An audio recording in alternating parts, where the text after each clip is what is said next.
Good morning बच्चों। हम पढ़ रहे हैं कार्बोक्सिलिक एसिड बनाने की विधियाँ। कल मैंने आपको एल्डिहाइड द्वारा, अल्कोहल द्वारा, एमाइड के जल अपघटन द्वारा और साइनाइड के जल अपघटन द्वारा बताया था। आज हम उससे आगे की विधियाँ पढ़ते हैं। कल मैंने एमाइड का जल अपघटन किया था। आज मैं अगर एमाइड पर नाइट्रस अम्ल की क्रिया कर देती हूँ तो भी हमारे कार्बोक्सिलिक एसिड बनते हैं। नाइट्रस अम्ल हमें पता है HNO2 होता है, लेकिन इसको हम हमेशा तभी बनाते हैं जब इसकी रिएक्शन करते हैं। कैसे करते हैं? सोडियम नाइट्राइड और HCl को एक साथ मिला देते हैं और फ्रेश HNO2 से ही रिएक्शन की जाती है। तो इसलिए मैंने यहाँ पर NaNO2 प्लस HCl लिखा है और इसके साथ रिएक्शन होगी। रिएक्शन कैसे होती है? अब देखो, यहाँ पर OH जुड़ेगा, यहाँ पर N जुड़ेगा और यहाँ पर O जुड़ेगा, HNO2। फिर ये यहाँ से इस तरीके से हम इनको 3 हिस्सों में डिवाइड कर देंगे। पहला हो गया RCOOH, दूसरा हो गया नाइट्रोजन गैस और तीसरा हो गया H2O। इस तरीके से ये इसके साथ रिएक्शन करके एसिड बना देगा, नाइट्रोजन गैस निकलेगी और एक मॉलिक्यूल वाटर का निकलेगा। चलो एथेनामाइड के साथ इसकी रिएक्शन करते हैं। तो यहाँ पर भी मेरा ये है CH3CONH2। क्या किया मैंने? OH यहाँ पर जोड़ा, N यहाँ पर जोड़ा, O यहाँ पर जोड़ा। अब इसको देखो, CH3COOH एसिटिक एसिड बन गया। 2 मॉलिक्यूल नाइट्रोजन के N जुड़ करके N2 बन गया और H2O ये यहाँ से बनकर वाटर का मॉलिक्यूल बन गया। तो ये मेरा एसिटिक एसिड बन गया। अगर इसी तरीके से मैं बेंजामाइड से रिएक्शन कर दूं तो बेंजामाइड भी इसके साथ रिएक्शन करके यहाँ पर बेंजोइक एसिड बन जाएगा, नाइट्रोजन गैस बन जाएगी और H2O का एक मॉलिक्यूल बाहर निकल जाएगा।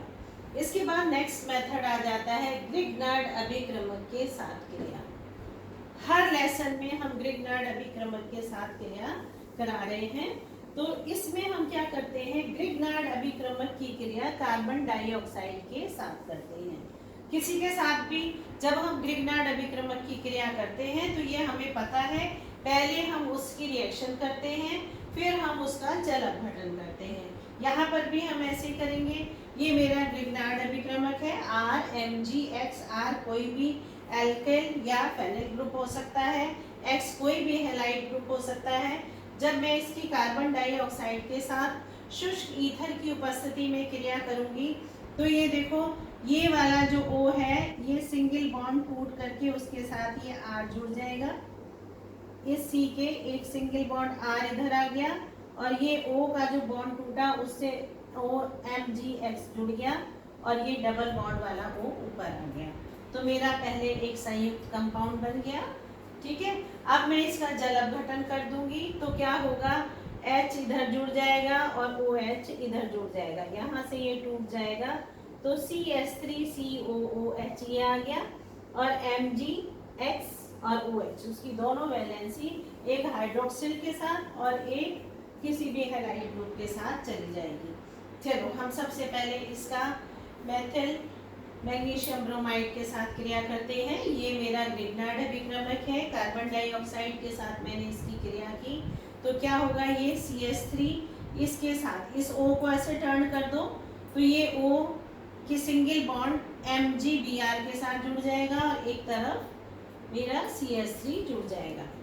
इसका जब मैं जल अपघटन कर दूंगी तो ये यहाँ से CH3COOH एसिटिक एसिड बन गया और मैग्नीशियम के साथ एक OH हाइड्रोक्सिल आ गया वाटर में से और एक ब्रोमीन पहले थी, तो मेरा इस तरीके से बन गया।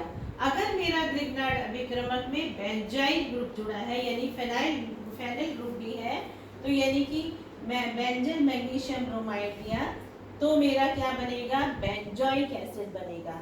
मेथड वही है, शुष्क ईथर की उपस्थिति में कार्बन डाइऑक्साइड के साथ क्रिया की तो पहले ये यहाँ पर कार्बन जुड़ जाएगा, कार्बन की एक सिंगल बॉन्ड O के साथ MgBr, सबके सब में ही हमने, अगर आपने ध्यान से पढ़ा होगा तो जहां पर भी मैंने ग्रिग्नार्ड अभिक्रमक की क्रिया की थी वहां सभी में पहले इस तरीके से एक योगात्मक संयुक्त कंपाउंड बनता है जिसका हम जल अपघटन कर देते हैं, तो उसमें मैग्नीशियम ये ही हैलाइड ग्रुप और OH को लेके अलग हो जाता है, बाकी उसमें H जुड़ जाता है।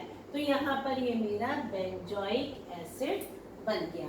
तो यहाँ पर आज ही हमने दो विधियां देखी, एक तो एमाइड पर कल मैंने पढ़ाया था एमाइड के जल अपघटन द्वारा, अब मैंने बताया एमाइड की नाइट्रस अम्ल से क्रिया द्वारा। नेक्स्ट मेथड मैंने आपको बताया ग्रिग्नार्ड अभिक्रमक की कार्बन डाइऑक्साइड के साथ क्रिया द्वारा। अब इसका आगे का मेथड नेक्स्ट, अभी इसमें और मेथड है वो भी देखते हैं। तो बच्चों अब हमारा नेक्स्ट मेथड आ जाता है एसाइल हैलाइड। एसाइल हैलाइड क्या होते हैं, जिसमें कार्बोनिल ग्रुप के साथ एक हैलाइड COCl इस तरह से जुड़ा होता है। यहाँ पर हमारा एल्किल या फेनाइल ग्रुप कोई भी हो सकता है, या फिर एनहाइड्राइड एसिड के एनहाइड्राइड का जब हम दोनों का जल अपघटन करते हैं तो हमारे कार्बोक्सिलिक एसिड बनते हैं। एक हम बेसिक ले लेते हैं RCOCl, तो उस हिसाब से अगर मैं इसका जल अपघटन कर दूं तो क्या होगा, OH इधर आके जुड़ जाएगा, H इधर आ जाएगा और ये टूट जाएगा, तो ये क्या हो जाएगा RCOOH कार्बोक्सिलिक एसिड और HCl अलग हो जाएगा। चलो मैं एस्टर क्लोराइड ले लेती हूँ, ठीक है, CH3COCl।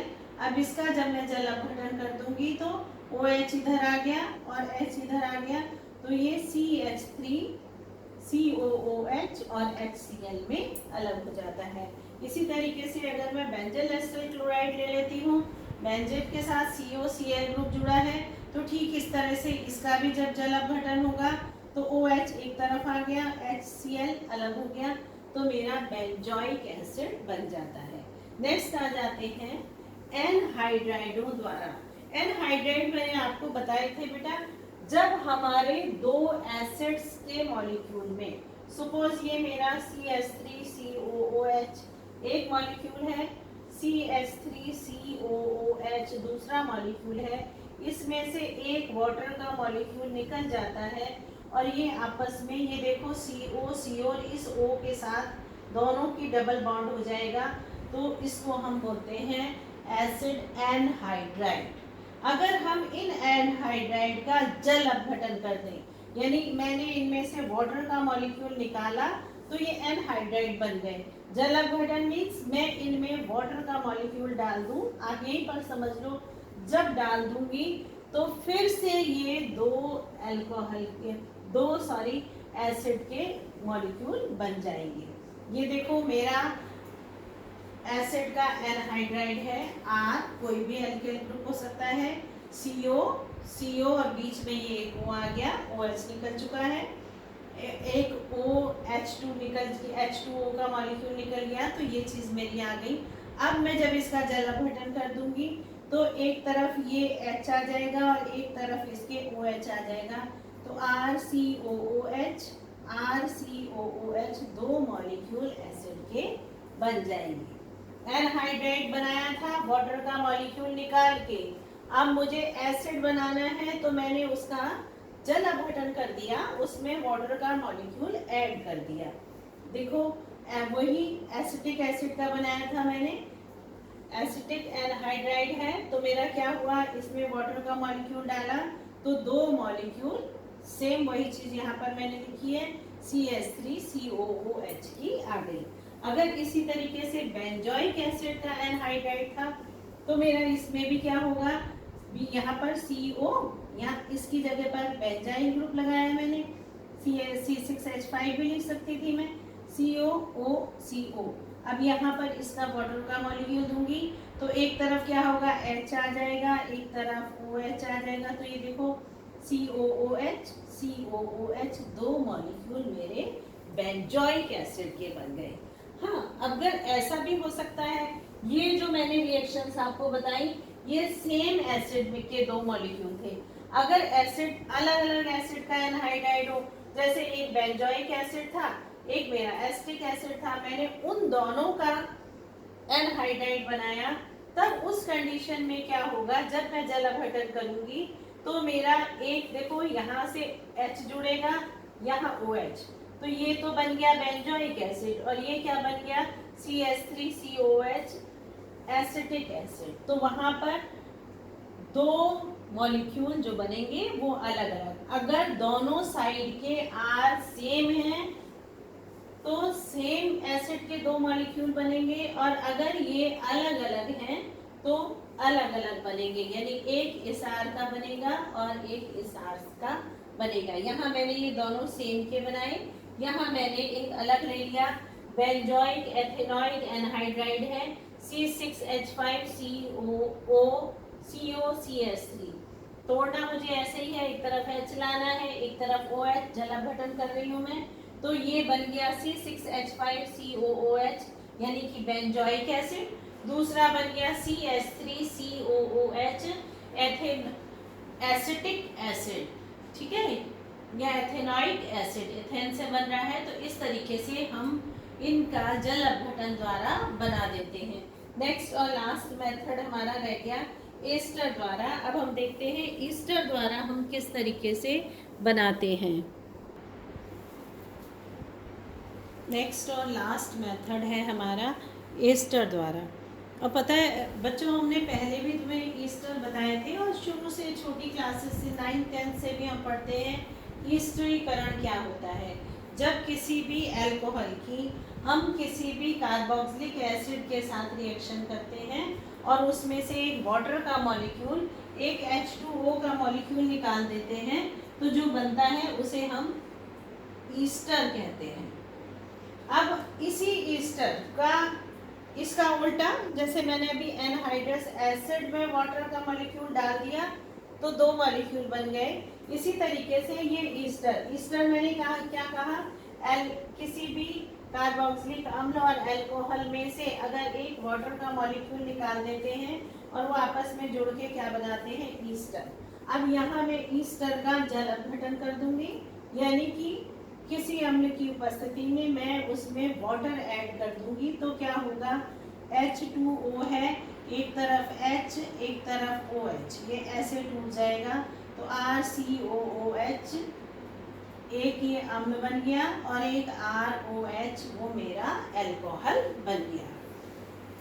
इसी तरीके से मैंने ये ले लिया, मेरा एस्टर है डाई मेथिल ईस्टर, तो दोनों तरफ मेथाइल ग्रुप है, इसका मैंने जल अपघटन किया, एक तरफ H आ गया एक तरफ OH आ गया, तो एक मेरा एसिटिक एसिड बन गया और एक मेरा मेथेनॉल बन गया। अब इसी तरीके से अगर मेरा ये ईस्टर जो हमने बताए थे, ईस्टरीकरण में हम कोई भी अल्कोहल और कोई भी एसिड लेते हैं, ये कोई ज़रूरी नहीं कि दोनों जो एल्काइल ग्रुप हो वो सेम हो, ये अलग अलग भी हो सकते हैं। तो यहाँ पर मैंने एक तरफ बेंजाइल लिया है, एक तरफ एथिल लिया है, एथिल बेंजाइल ईस्टर लिया है। अगर मैं इसका जल अपघटन कर दूंगी तो यहाँ पर एक बेंजोइक एसिड बनेगा और एक मेरा एथेनॉल बन जाएगा। इस तरीके से ये हमारे बन जाते हैं। अगर हम इनका क्षारीय अपघटन, ये था अम्लीय अपघटन करने पर मेरा एक एसिड एक अल्कोहल बनता गया। अगर मैं इनका क्षारीय अपघटन यानी किसी क्षार की उपस्थिति में करूं तो पहले एक लवण बनता है, क्षार जैसे KOH ले लो, NaOH ले लो, इनसे साथ करूंगी तो या पोटेशियम या सोडियम का पहले सॉल्ट बनेगा, अल्कोहल अलग हो जाएगा, और फिर जब मैं इसमें इसका अम्लीकरण करूंगी, इसमें एसिड डालूंगी, तो ये Na की जगह पर मेरा एसिड H आ जाएगा।